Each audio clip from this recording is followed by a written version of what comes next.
Mensagens que edificam, ministradas pelo pastor Sidney Ferreira.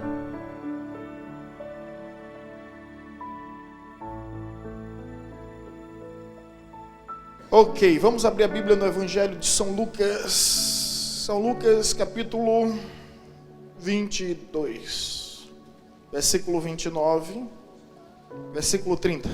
Assim está escrito: assim como meu Pai me confiou um reino, eu vou-lo confio, para que comais e bebais a minha mesa no meu reino. Somente até aqui. Assim como meu Pai me confiou um reino, eu vou-lo confio, para que comais e bebais a minha mesa no meu reino. Somente até aqui. Que privilégio, que honra nós temos como cristãos. Não sei se você já parou para pensar sobre isso. Deus nos confiou o seu nome, Deus nos confiou o seu poder, Deus nos confiou sua autoridade, Deus nos confiou o seu Espírito, Deus nos confiou o seu reino, Deus nos confiou a sua mesa. Que privilégio, que honra. Eu acredito que qualquer ser humano se sentiria honrado ao ser convidado por um rei a se assentar em sua mesa. E eu não sei se você consegue entender a dimensão desse mistério. Porém, convém refletir convosco, de que muitos têm a confiança ao reino do rei. Nem todos, mas muitos. Muitos também têm a confiança de adentrar no palácio real, no palácio do rei. Muitos, mas nem todos. Muitos também têm a confiança de adentrar na sala do trono. Muitos, mas nem todos. Porém, contudo, entretanto, no entanto, todavia, poucos, e não muitos, têm acesso à mesa do rei. E quer saber de uma verdade? Não existe um lugar mais íntimo entre as relações interpessoais do que uma mesa. O lugar mais íntimo que existe é justamente a mesa. E qualquer um poderia entrar no reino, no palácio e na sala do trono, mas somente poucos, aqueles que tinham total confiança, poderia se assentar na mesa do rei. Quando eu digo que privilégio, que honra, é porque eu sou convidado VIP, assim como você, para estar nesse lugar. Nós não somos penetras. Nós somos convidados VIP para estar na mesa do rei. Nem mesmo se a rainha Elizabeth me convidasse para o palácio de Buckingham, eu me sentiria tão honrado do que ter a certeza de que fui convidado para estar na mesa do rei. E o texto nos diz: assim como meu Pai me confiou o reino, eu vou-lo confio, para que comais e bebais a minha mesa no meu reino. É na mesa, meus irmãos, que tudo acontece. A partir de uma mesa. Muitos casamentos aconteceram a partir de uma mesa. Muitos casamentos se mantêm ao redor de uma mesa. Muitos negócios surgiram ao redor de uma mesa. Muitos negócios se mantêm ao redor da mesa. A partir da mesa tudo é possível. A partir da mesa os vínculos são fortalecidos, enraizados, aliançados. E quando, permita-me aqui enfatizar esse fato, quando eu digo que a mesa é o lugar mais íntimo, só perde para a cama, e a cama está restrita para relações conjugais. Porém, dentro das relações interpessoais é justamente a mesa o lugar mais íntimo. E nós vamos ver justamente isso aqui.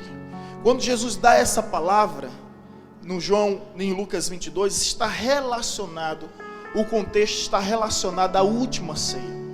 E aqui tem lições extraordinárias que nós vamos refletir sobre a mesa do Senhor. Primeira lição, volta comigo aí ao versículo 14. Primeira lição, versículo 14.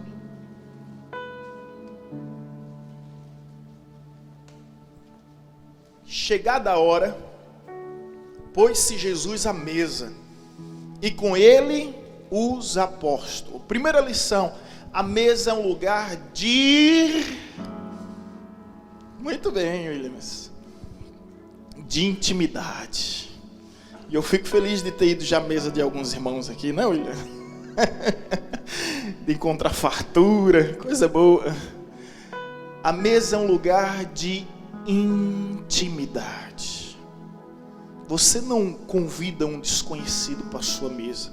Você pode recebê-lo na varanda, na sala, mas na sua mesa, never, nunca, jamais. Você não convida um estranho para sentar na sua mesa. Ele pode chegar à varanda, à sala, mas não na sua mesa. Quando Jesus esteve sobre a mesa, ele esteve com os apóstolos. Demonstra que a mesa é um lugar, isso aqui eu estou relacionando agora, fazendo uma analogia entre a mesa do Senhor e a ceia do Senhor.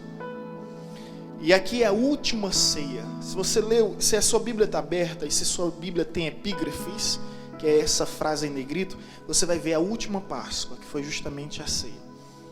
Essa palavra em negrito. Chegada a hora, pôs-se Jesus à mesa, e com ele os apóstolos. Gente, olha bem para mim. Jesus pregava para multidões. Jesus tinha milhares de seguidores. Porém, de milhares e milhares de seguidores, ele escolhe 70 para ser seus discípulos. Dos 70 discípulos, ele escolhe 12 para ser apóstolo. Dos 12 apóstolos, ele escolhe 3 para ser amigos: Pedro, João e Tiago. E dos 3, ele escolhe João para ser seu chegado. Era o único que colocava a cabeça no ombro de Jesus e ouvia o palpitar do coração do Mestre. Era o único. Jesus nos ensina muito com isso, sobre a importância de intimidade. E aqui, nesse caso, a mesa da intimidade, ele está justamente com os seus apóstolos. Ele não está com os discípulos, não está com os seguidores, mas com os seus apóstolos. Por essa razão, a igreja cristã, para quem não sabia, teologicamente falando agora, ela faz a ceia restrita, somente, não ultra restrita. Ultra restrita é somente para quem é membro daquela igreja. Tem igreja que fazem assim, ultra restrita. Só quem é membro dessa igreja pode participar da ceia. Como nós bem sabemos que a ceia não é nossa, não é da evangelizadora, a ceia é do Senhor, a ceia é restrita. Ela é restrita para aqueles que são filhos do rei, que são embaixadores do reino, que são salvos pela graça e que são irmãos em Cristo Jesus. Porém, ela é restrita, ela não é aberta. Algumas igrejas neopentecostais fazem a ceia aberta. Vem ímpio, ateu, seja lá quem for que estiver, pode participar. Porém, é necessário que a ceia ela seja participada por pessoas que já confessaram publicamente a sua fé através do batismo. Os irmãos estão entendendo, né? Então ela não é aberta, ela é restrita. Por quê? Porque Jesus não fez a ceia com as multidões, Jesus fez a ceia com os apóstolos. Porque a mesa do Senhor é um lugar de intimidade. É um lugar em que nós já declaramos as nossas convicções, as nossas certezas, onde nós já declaramos que através das águas batismais nós temos uma nova vida em Cristo Jesus. Portanto, meus irmãos, estamos sobre a mesa do Senhor e convém refletir que essa mesa aqui, ela é simbólica. É provável que alguém participe dessa mesa e não participe da mesa das bodas do Cordeiro. Quando Jesus disse: muitos virão do Oriente e se assentarão na mesa com Abraão, com Isaac e com Jacó.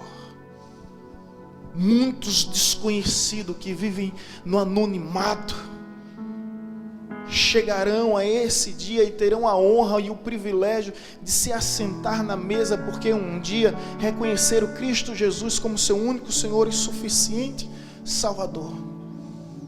Essa mesa que eu me refiro agora, não a simbólica, mas a mesa das bodas do Cordeiro, só poderão adentrar e participar aqueles que tiveram uma vida de intimidade. A diaconisa Zenide me deu um livro, eu não lembro o título desse livro, mas é a mesa, sobre a mesa, alguma coisa assim. A espessura de um livro, quase 300 páginas, e todo o tempo fala sobre a intimidade, sobre a comunhão que existe em torno de uma mesa. É incrível o livro, pois eu posso recomendar para os irmãos melhor. Mas, gente, em toda a Bíblia nós encontramos a mesa, e principalmente a mesa das bodas, e só vão entrar naquele lugar quem tiver intimidade. Não adianta ter o seu nome escrito no hall de membros da Igreja Batista Nacional Evangelizadora e não ter o seu nome escrito no livro da vida. O que Deus quer de nós é intimidade. Sem intimidade nós não vamos sentar na mesa do Senhor. Outra verdade sobre a mesa, versículo 15: e disse-lhes: tendo desejado ansiosamente comer convosco esta Páscoa antes do meu sofrimento. É uma mesa de celebração, é uma mesa de intimidade, mas é uma mesa de celebração. Você percebe que Jesus teve um anseio ardente para participar desta mesa. Eu não consigo entender como cristão consegue passar um trimestre sem cear, um semestre sem cear, um ano sem cear. Eu não consigo conceber essa ideia, porque o próprio Jesus desejou ardentemente estar na mesa com seus discípulos. E se nós somos discípulos, por que não temos o mesmo desejo de estar com Ele? Porque nós tratamos isso aqui de uma forma tão aleatória, tão inconsequente, leviana, tão irresponsável. O último desejo de Jesus sobre a terra foi justamente estar na mesa com seus discípulos. E hoje a gente trata com tamanho descaso a ceia do Senhor, com tamanho desdém. Tem pessoas nessa igreja que tem meses sem cear. Meses sem cear, se não falar anos sem cear. Meu amigo, com muito amor, e coloque amor em minhas palavras, você está equivocado no tocante à ceia. A ceia é tão importante que a igreja reformada, e quando eu digo a igreja reformada, é a igreja presbiteriana, a igreja católica vê a ceia como sacramento. Eles acreditam que a partir do momento que você participa da ceia, um meio de graça é transmitido sobre a pessoa. Eles veem isso como sacramento. A Igreja Batista vê como memorial. É um memorial, mas não é um memorial qualquer, não é um memorial simples. É um memorial de extrema importância e relevância, porque Jesus disse: aquele que não comer do meu corpo e não beber do meu sangue, não tem comunhão comigo. E aqui é um momento de reflexão, de rever os nossos conceitos, reavaliar os nossos valores, permitir ser examinado pelo Espírito Santo, porque a Bíblia diz: examine o homem a si mesmo. Mais uma razão porque a ceia tem que ser restrita, não ultra restrita nem livre, mas restrita. Examine-se o homem a si mesmo. O homem sem Deus, ele é incapaz, sem a ação do Espírito, se examinar. Examine-se o homem a si mesmo. Então é uma ceia de celebração. Jesus desejou celebrar na noite em que foi traído. Ele foi capaz de fazer o bem diante do mal estabelecido, agendado, programado. Coisa tão incrível, né, gente? Você ser capaz de fazer o bem diante do mal, acender uma luz em meio à escuridão, foi o que Jesus fez. E ele aqui está celebrando não a morte, ele está celebrando a vida.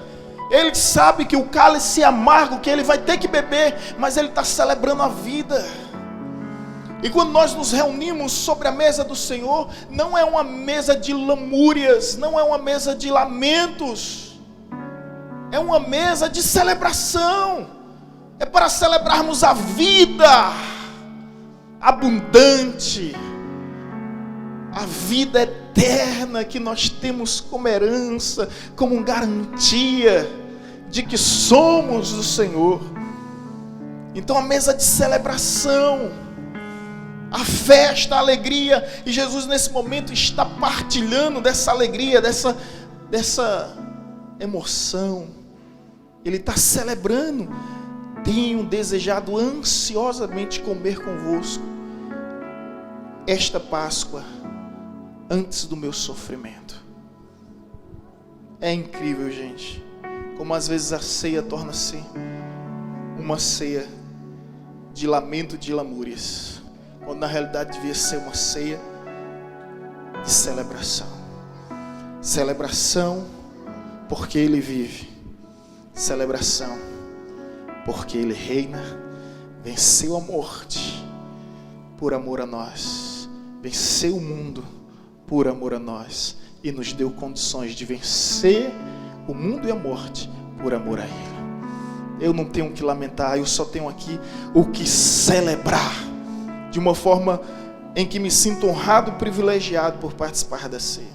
Terceiro lugar, versículo 17.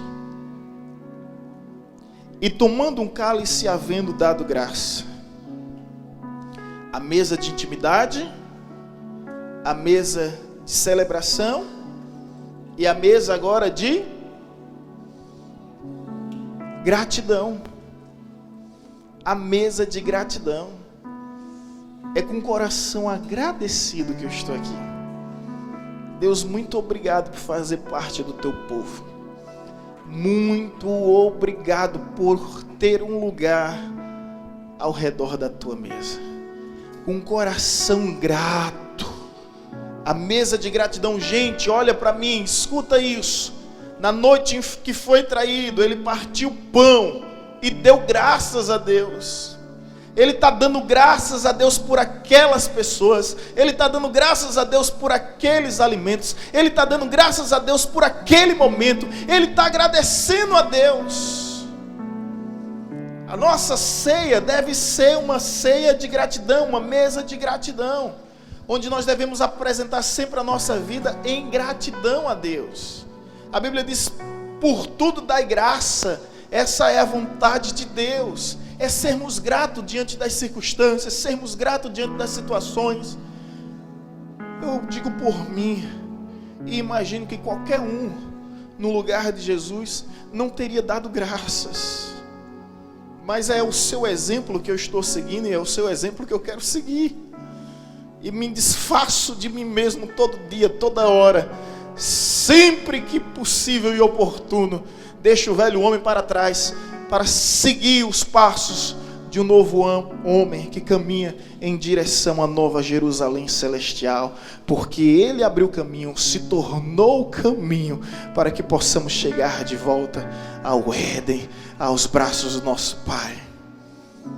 Glória a Deus por isso. Mas eu fico imaginando, meu Deus, sabendo que eu vou ser traído, da maneira que foi traído, será que eu seria capaz de te agradecer na noite mais cruel, mais covarde? Ele foi capaz de agradecer. Será que hoje você é capaz de agradecer pelos infortúnios, pelos acidentes e incidentes, pelas tragédias, calamidades que acontecem? Pior seria se assim não fosse. Tentar extrair o melhor do pior.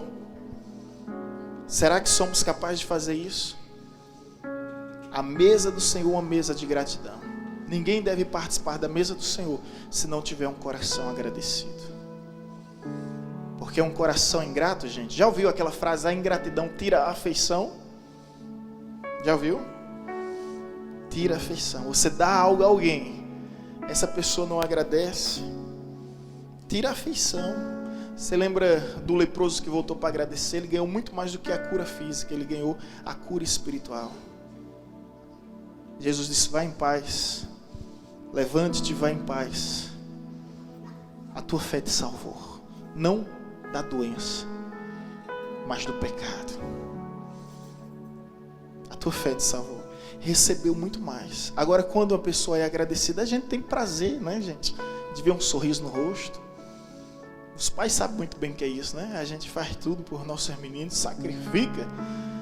E às vezes os miseráveis não dá nem muito obrigado. Não tá de... dá-lhe um cascudo.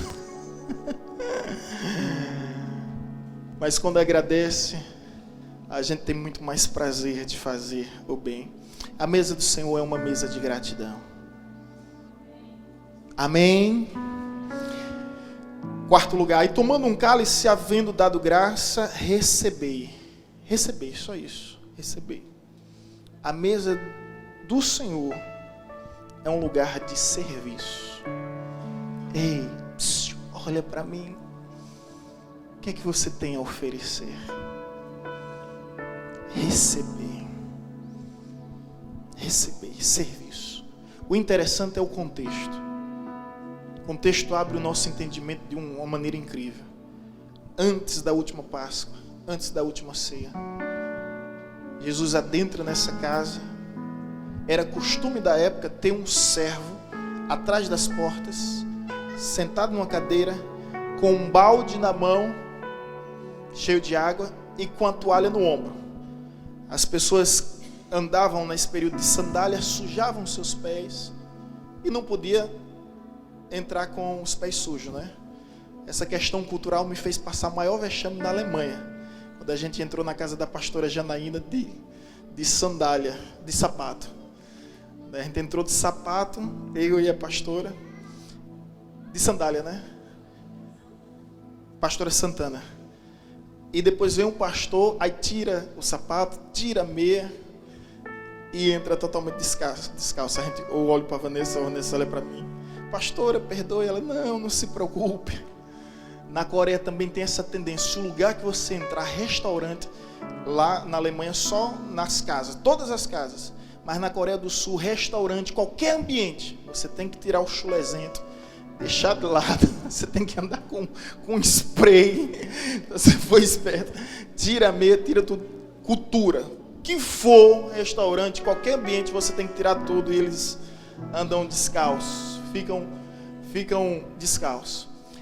Devido ao pessoal não ter sandália, as regiões serem longínquas, quando eles andavam muito, eles sentavam na cadeira, o servo limpava as mãos e ia. Agora imagine essa cena. Digamos que aqui é a porta. Daniel vai ser essa porta. Entra os discípulos, todo ele. Entra Pedro, olha para um lado, vê o balde cheio de água, vê a toalha, vê o banco e pensa, rapaz, cadê o homem? Cadê o servo? Essa função não é para mim, não. Deixa a sandália dele e entra. Depois vem João, da mesma forma. Rapaz, cadê o homem? Bom, Pedro entrou, já que ele pode, eu também posso. Já que ele não lavou, não vou lavar, não. Aí entra. Depois vem Tiago, vem André, vem Judas. Depois vem Jesus. Aí vê o balde, vê o pano, vê a cadeira, senta na cadeirinha, bota todo mundo para sair, começa a lavar os pés de cada um, lavar, enxugar, lavar, enxugar, lavar, enxugar. Meu Deus, isso me comove, sabe por quê, gente? Os meus amigos militares aqui, dá para imaginar, a maior patente é o general, né? Em caso de guerra, marechal, não é isso? Dá para imaginar um general engraxando a bota de um soldado, como é que chama na região? Calango, é?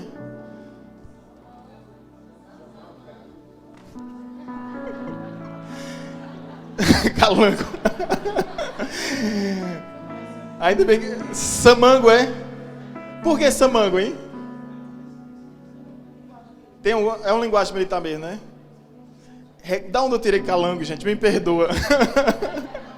Do sertão, né? Um recruta. Gente, e aí? Aldair, Vitor, Alan, dá para imaginar um negócio desse? Não dá para imaginar, gente. Dá para imaginar. Dá para imaginar o Papa vindo limpar as sandálias de um frei. Dá para imaginar. Dá para imaginar o presidente simplesmente parando o seu carro para limpar os pés de um assessor de vereador. Não dá para imaginar.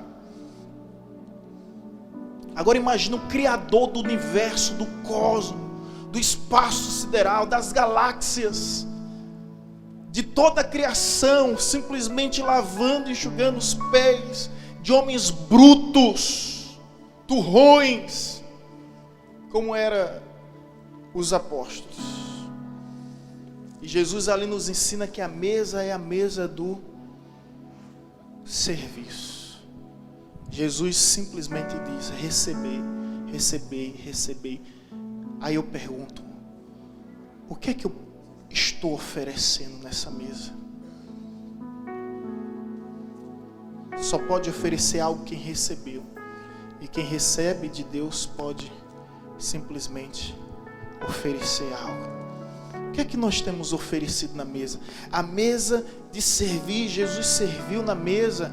E é interessante que na mesa mesmo, gente, eu tenho uma estratégia comigo. Eu sempre sento nas pontas, viu? Nas mesas, né? Não é para pagar a conta, não. Quando não é nessa ponta, é nesse cantinho aqui. Porque quem senta no meio de uma mesa sofre demais. Vocês nunca perceberam isso, não? Como eu sou um perito em culinária, fico observando todas essas coisas na gastronomia, eu fico percebendo que quem senta no meio, passe o macarrão, passe o arroz, passe não sei o quê, o cara não come, velho. Passa o refrigerante, passa o suco, a pessoa que fica no meio não come.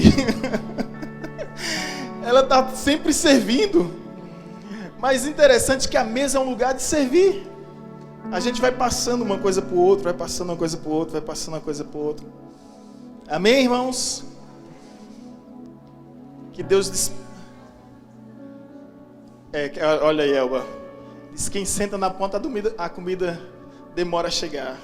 No meu caso não, Elba. Não é, Nicole? Cadê Nicole? Não é Nicole? Nicole disse: eu gosto de sentar perto do pastor. As comidas sempre vêm para o pastor. Se não vier, eu brigo. E aí resolve toda a situação.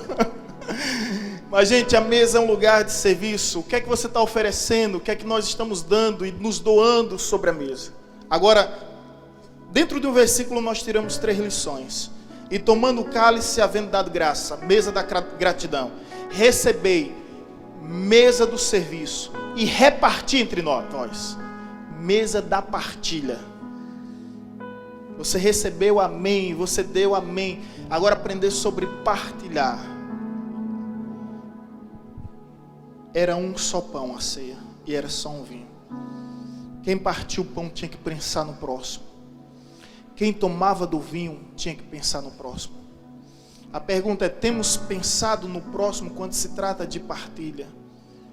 Não pode haver necessitados na casa do Senhor. Se você tiver alguma dificuldade, procure um ministério de ações sociais, procure um diácono. Não pode haver necessitados. O evangelista Marcondes teve uma ideia extraordinária, no mês de dezembro, de fazer a cantina, com todo o apoio da nossa irmã Vânia e companhia, para a casa de Leandro e Elisângela. Por causa dessa compreensão, não pode haver necessitados. A igreja ajuda pessoas, às vezes paga aluguel, compra remédio, compra um bujão, paga água, paga energia. Essas coisas acontecem nos bastidores, fazendo com a mão para que a outra não veja, para que não haja necessidades em nosso meio, sem falar as cestas básicas, sem falar as partilhas que acontecem, porque recebemos do Senhor, mas não recebemos. Imagine comigo para você entender melhor. Eles receberam de Jesus o vinho, o cálice e o pão, mas não era para tomar e comer pensando somente em si, tinha que pensar no próximo, tinha que pensar, e aquela cálice tinha que rodar a mesa, aquele pão tinha que rodar a mesa. A unção que é derramada sobre as nossas vidas tem que ser partilhada. Tem que ser partilhada. Tudo que Deus faz em nossas vidas através das suas maravilhas tem que ser partilhada. Nós temos que partilhar um com os outros, não pode haver necessidade. Eu ouvi uma frase interessante esses dias, deixa eu ver se eu me recordo, que dizia o seguinte: a igreja primitiva juntava as pessoas e dividia os bens. A igreja primitiva juntava as pessoas e dividia os bens. A igreja atual junta os bens e divide as pessoas. Que frase, gente! Que palavra é essa? Porque essa é uma triste realidade do nosso tempo, onde não se existe mais a ideia da partilha. E meu irmão, eu tenho que compreender isso, como dizia em Gilberto, obreiro Gilberto, o sanfoneiro Nelito, né? E o William sempre faz questão de lembrar disso.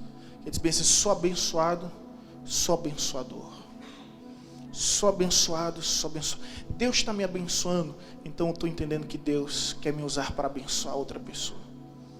Deus fez uma promessa na vida de Abraão, só depois de 25 anos foi cumprir. E quando Deus foi cumprir, Deus fez a promessa em Gênesis 12. Mas quando Deus foi cumprir, Deus colocou uma condição em Gênesis 17, versículo 1. Abraão, anda na minha presença e ser tu uma bênção. Se tu não for bênção, eu não vou te abençoar não, Abraão. Eu vou te fazer pai de multidões, pai de nações. Mas se tu não for bênção, eu não vou te abençoar. Se você não entender que as bênçãos que eu estou derramando na sua vida é para que você possa partilhar, é para que você possa fluir, para que você venha deixar fluir. Tem até uma canção de Armando Filho que eu esqueci no momento que ele diz bem assim, que ele fala sobre essa questão de deixar fluir. Esqueci dessa canção, essa letra que fala sobre a unção que é derramada. Eita Jesus, quando existe esse lapso temporário em nossas vidas, eu quero transferir. Olha aí, tá vendo? O ritmo os irmãos entenderam logo. Sou bom nesse negócio. Eu quero transferir. Ele fala sobre a unção que é derramada na sua vida. Ele diz: eu quero transferir, eu quero transferir, eu quero transferir. A mesa, irmãos, é uma mesa de partilha. E agora, para concluir, a mesa é uma mesa de comunhão. Escute isso.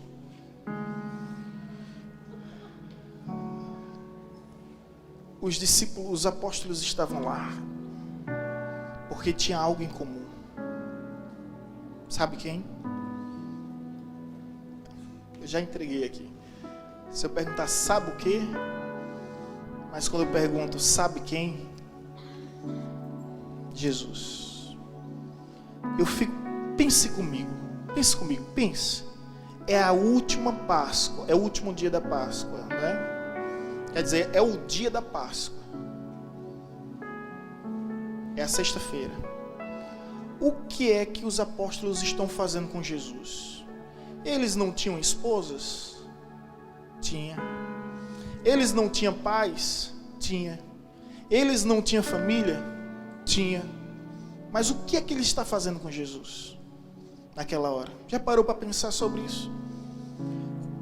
No Natal, o exemplo, dia 24, onde é que a gente passa? Com a nossa família. No dia 25 a gente passa na igreja, não é verdade? O que é que os apóstolos estavam fazendo com Jesus naquele instante? Comunhão. Deixaram coisas e pessoas. Lembra quando Jesus chama eles deixam barcos e deixam pessoas. Deixaram coisas e pessoas para estarem em link com Jesus. O que é que havia naquela mesa de especial? Somente a presença de Jesus. Comunhão é aquilo que nós temos em comum. O que é que nós temos em comum? Jesus. Por que você está aqui de manhã? Por que nós estamos aqui de manhã? Talvez você tivesse um convite de estar em outro lugar, com seus familiares, com seus amigos. Ou talvez o desejo de acordar tarde, já que todo dia de segunda a sábado tem que acordar cedo.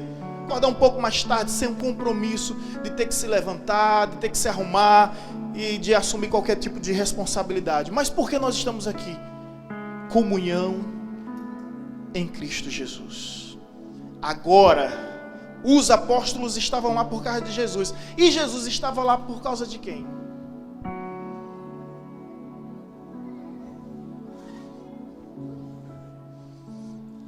E agora? Porque Jesus está na noite em que vai ser traído, na noite em que vai ser negado, na noite em que vai ser abandonado, na noite em que vai ser esquecido, desprezado, rejeitado e desamparado por todos ali, exceto João.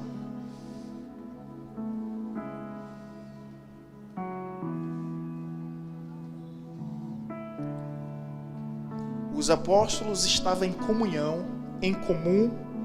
Eles tinham algo em comum por causa de Jesus. Mas Jesus tinha algo em comum por causa de quem? Por causa do Pai. Está escrito no teu livro ao meu respeito, e para isso eu nasci, para fazer cumprir a tua vontade em mim, ó Deus. Ele não morreu na cruz simplesmente por nos amar, mas sobretudo por amar ao Pai e entender que essa é a vontade do Pai. Ei, escute que você ainda não entendeu o mistério. Se Jesus estava ali em comunhão com o Pai, porque o que ele tinha em comum com o Pai era mim e era você, porque nós não podemos viver essa comunhão com o Pai e aceitar aqueles que vão nos negar, aqueles que vão nos trair, aqueles que vão nos abandonar, aqueles que vão nos dar as costas. A gente não escolhe quem está ao redor da mesa. É Deus quem escolhe. E se você não entender que essa comunhão ao redor da mesa é quando nós temos algo em comum com o Pai, aí, meu irmão, você vai viver amargurado em sua vida. Imagine Jesus lá se tremendo. Judas, seu traíra. Pedro, seu miserável. Tanto que eu fiz por você, você vai me negar, seu infeliz. Tomé, você não vai acreditar. Tanto que eu estou falando que eu vou ressurgir ao terceiro dia.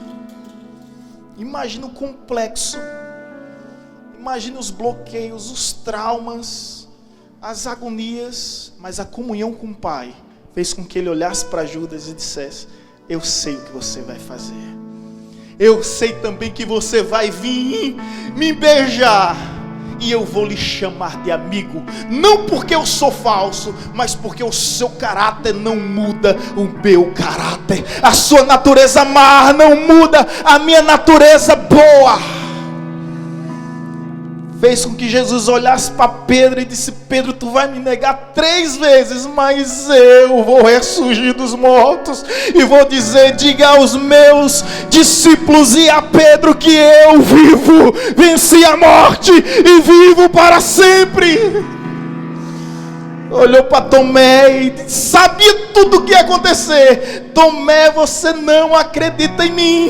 Apesar das testemunhas evidentes, você vai negar até o fim. Mas um dia eu vou aparecer face a face diante de você e vou dizer: toca, Tomé, confere com os teus próprios olhos e constata que de fato eu cumpri o que prometi. Vivo estou e para sempre viverei ao lado do meu Deus, ao lado do meu Senhor.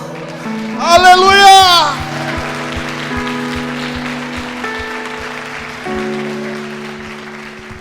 Jesus não expulsou Judas, Jesus não expulsou Pedro, Jesus não expulsou Tomé, não expulsou ninguém, por causa da comunhão que havia com o Pai.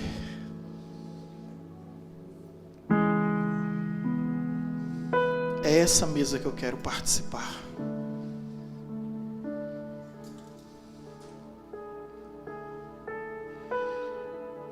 E eu queria dizer aos irmãos que o que eu entendo acerca do Evangelho. Esses dias um pastor me procurou, triste, e ele me disse: pastor Sidney, não está havendo suicídios de pastores não. Eu disse: como assim? Será que o irmão está em outro planeta, que não está acompanhando o noticiário? Mas fiquei calado, né? Isso que está havendo é homicídio de pastores. Eu entendi o que ele quis falar. Os pastores estão sendo assassinados com a desonra sacerdotal. Eu não ia dizer isso, mas eu vou dizer que tem tudo a ver, né, com o caso. Ele me disse o seguinte, que veio um pregador de fora, aí alguns irmãos da igreja, fizeram um banquete para esse pregador e não chamaram o pastor. Aí o pastor que veio de fora comeu com os irmãos e perguntou: cadê o pastor? Não, foi só entre a gente mesmo. Aí esse pastor que veio de fora chegou e disse: quer dizer que vocês fazem um banquete para o pastor que vem de fora e não faz um banquete para o pastor de dentro? Vocês servem a quem vem servir a vocês uma vez na vida e não serve aqueles que servem a você todos os dias?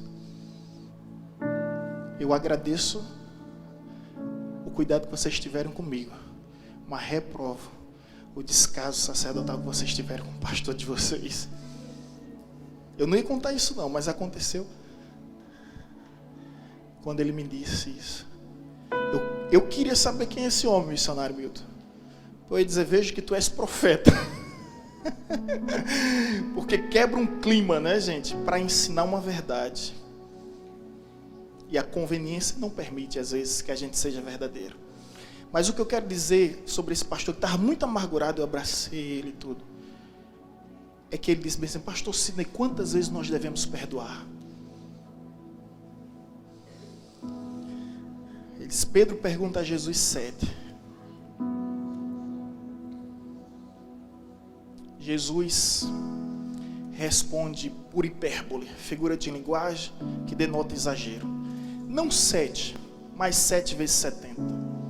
Sendo assim, poderíamos calcular e chegar a uma conclusão lógica: 490 vezes.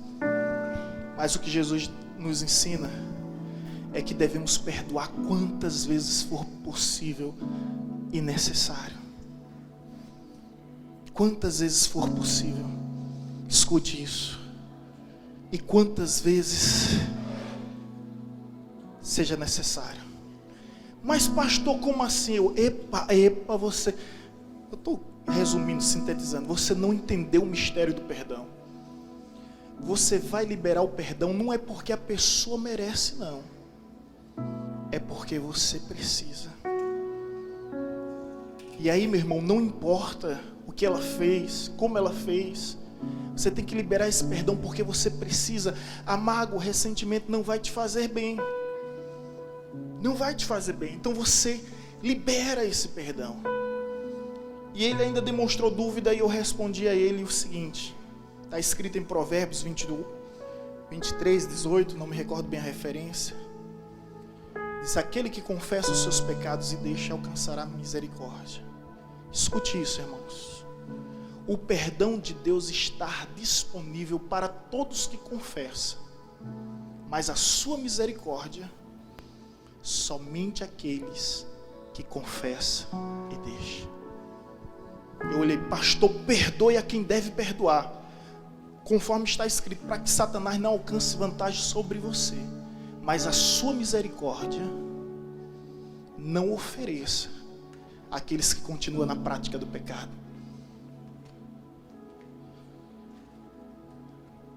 O que eu quero dizer com isso? Quando Jesus está na cruz, Jesus diz: Pai, perdoa porque eles não sabem o que fazem. O juízo de Deus não desceu naquele dia, porque o sol escureceu, o dia virou noite, a terra se estremeceu, houve tempestade, porque Jesus pediu perdão e liberou perdão. Mas isso não garante que aquelas pessoas vão para o céu, não. Todos receberam o perdão de Deus, mas a misericórdia só receberá aqueles que deixaram. Resumindo, Jesus veio para salvar o pecador, mas voltará para salvar o arrependido. Veio para buscar o pecador, mas voltará para salvar o arrependido. Ele disse: pastor, o senhor trouxe um alívio para mim, sem exagero nenhum, irmãos, porque várias vezes eu me senti o João bobo da história. Levava cipuada e aparecia lá de novo, e cipuada e aparecia de novo. Eu digo: meu amigo, você tem que ler Bíblia, como a Bíblia diz: afastai-vos desses, se distanciais desses. Onde o apóstolo Paulo diz: entregue esses a Satanás. Você não é o João bobo da história, você deve viver em comunhão, sim. E por que eu estou trazendo isso a esse contexto, que não estava nem no script, nem no roteiro, nem na minha imaginação? Para ler somente um versículo aqui.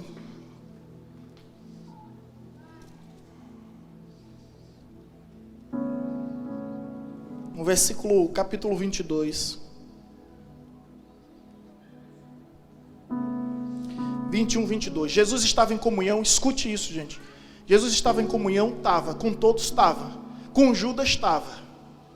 Mas você pensa que Jesus passou a mão na cabecinha de Judas? Ah, meu irmão, você está enganado. Eu fico indignado quando apresenta um Jesus frouxo. Jesus não era frouxo na doutrina. Eu fico, às vezes, sabe, encabulado quando eu vejo. Olha o que Jesus diz antes da traição. Versículo 21. Todavia, a mão do traidor está comigo à mesa. Escuta isso. Todavia, a mão do traidor está comigo à mesa. Porque o Filho do Homem, na verdade, vai segundo o que está determinado. Mas ai daquele, por intermédio de quem ele está sendo traído. Coloca aí o versículo, o mesmo contexto. Lucas 22, a gente pregou nesse contexto. Coloca o versículo 22. Jesus está na mesa. Jesus disse: ó, o traidor está aqui na mesa. Eu já perdoei o traidor. Não tenho mágoa, não tenho ressentimento no meu coração quanto ao traidor. O Filho do Homem vai, como foi determinado. Mas ai daquele que o trair. Vocês estão entendendo aqui o mistério? Você vai liberar perdão quantas vezes for possível, meu irmão. Você vai liberar perdão quantas vezes. Agora, a sua misericórdia só para aquele que confessa e deixa. Só para aquele que confessa e deixa. Quem confessa e não deixa não quer reconciliação, quer conveniência. Você consegue entender isso? Quer conveniência. Quer simplesmente fazer publicidade, marketing, merchandising de que eu fui e pedi perdão. Aí você libera o perdão. Mas a sua misericórdia, depois Jesus saiu. Mas Jesus deixou muito bem claro: Judas, eu não vou esconder a sujeira debaixo do tapete. Não vou tapar o sol com a peneira. Não vou fazer vista grossa. E não vou passar a mão na sua cabeça. Você vai fazer isso. Mas saiba de uma coisa: ai daquele que me trair.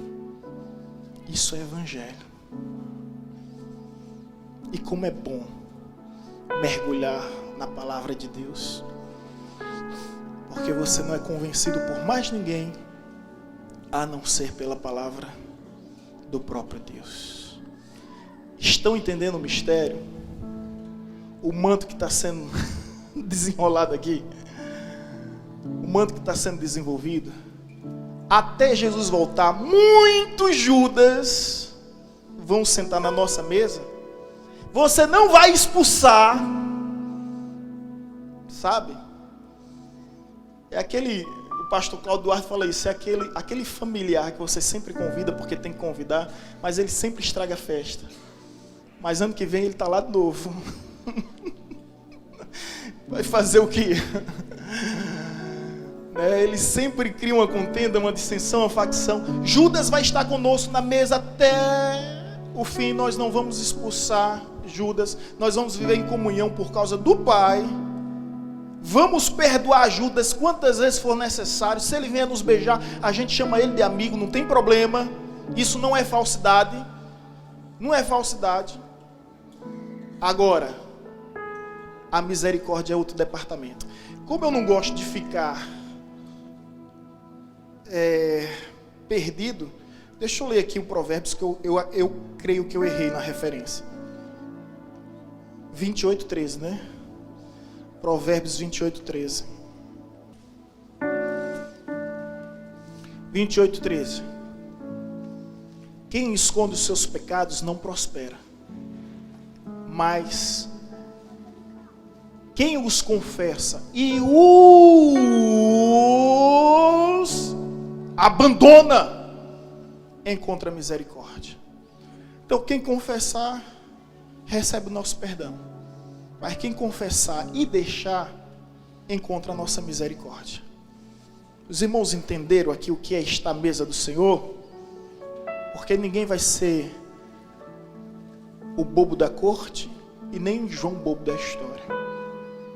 Seguindo os passos de Jesus, e é esses passos que nós devemos seguir, nós vamos viver a plenitude, em paz, independente das circunstâncias, em paz com Deus. Eu estive essa madrugada orando por essa ceia, primeira ceia do ano. Eu tive o desejo no meu íntimo, assim como Jesus teve, de ceiar com os irmãos. Botei meu despertador para despertar e disse à pastora: eu coloco o teu aí. Eu não posso faltar, senão Manuel, coitado. Cadê Manuel? Senão Manuel... Eu digo isso porque sábado eu tinha um compromisso com futebol, gente. 5:30. Magno foi. Alguns colegas foram, né, Magno? Acordei tarde, era 7 e pouca. Quando eu olho o celular, tinha várias mensagens lá de Magno. Pastor, cadê o senhor? Despertador não despertou. Ou despertou e eu sonambulei. Desativei e nem lembro. Mas eu acredito que não lembro mesmo. E essa ceia que eu desejei participar com os irmãos, eu desejei celebrar da seguinte forma: você vai sair do seu lugar, como você é convidado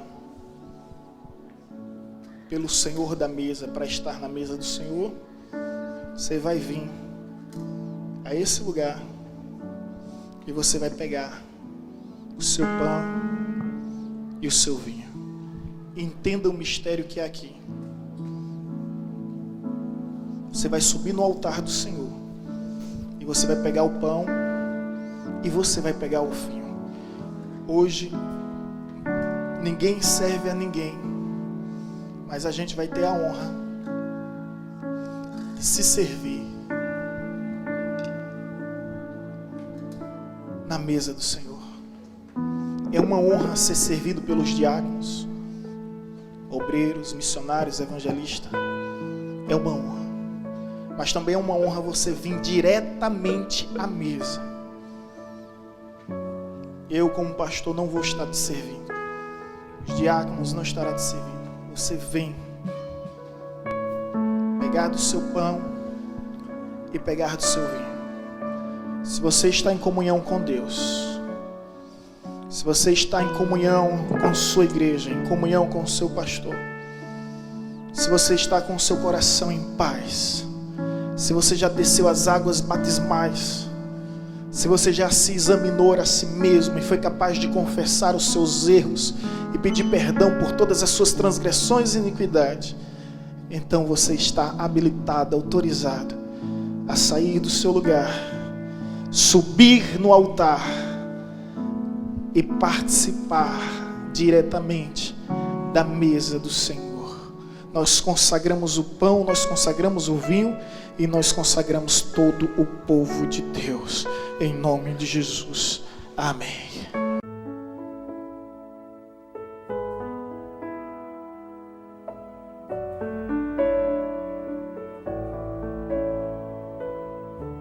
Você acabou de ouvir uma mensagem ministrada pelo pastor Sidney Ferreira, da Igreja Batista Evangelizadora.